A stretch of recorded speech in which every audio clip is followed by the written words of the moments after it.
చూడండి ఫ్రెండ్స్, ఇదైతే రేపు 3వ రోజు అండి. 3వ రోజు తర్వాత అయితే మనం ఆవకాయ చూసుకుంటున్నాము. ఈరోజు నేను ఎప్పుడైనా శుక్రవారం కదా పెట్టాను, ఈరోజు సండే అనమాట. రామ దగ్గరికి చూసారా మన ఆవకాయ. నేను ఒక ప్యాకెట్ తర్వాత హాఫ్ ప్యాకెట్ వేసాను కదండి. ఆయిల్ అయితే చూడండి ఎలా పైకి వచ్చిందో. అయితే ఇది మనం కలుపుకొని చూసుకుందాం. స్మెల్ అయితే మంచిగా వస్తుందండి. చూసారు కదా మన ఆవకాయ, ఆంధ్ర ఆవకాయ అన్నమాట. మీకు ఎవరికైనా కావాలని చెప్పండి, పచ్చళ్ళు పెట్టి పంపిస్తాను.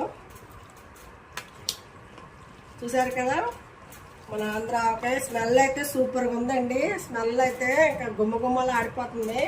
వేడివేడి అన్నంలోనూ పప్పు వేసుకొని ఆవకాయ వేసుకొని తింటే సూపర్గా ఉంటుందండి. ఇప్పటికైతే ఇది ఆయిల్ అయితే ఇంతవరకు ఇలా సరిపోయిందండి. మళ్ళీ కొంచెం మనం ఆయిల్, నేనైతే ఎక్కువ ఆయిల్ వేసుకుంటాను పచ్చడి ఎలా ఉండాలని. ఇంకా మళ్ళీ నేను ఆయిల్ తెచ్చి వేసుకుంటాను. ఇప్పటికైతే చూసారు కదా మన ఆవకాయ ఎంత బాగా వచ్చిందో. ఇంకా నేనైతే ఎక్కువ ఆయిల్ వేసుకుంటాను.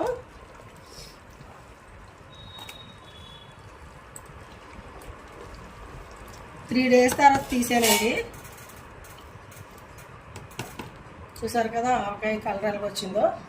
సూపర్గా ఉంది కదా. స్మెల్ అయితే సూపర్గా ఉందండి. బాగుంది. ఇప్పుడైతే నేను ఇది చిన్న జాడీలో తీసుకుంటాను అనమాట మా కోసం. మిగతాది ఎత్తి పెట్టేస్తాను.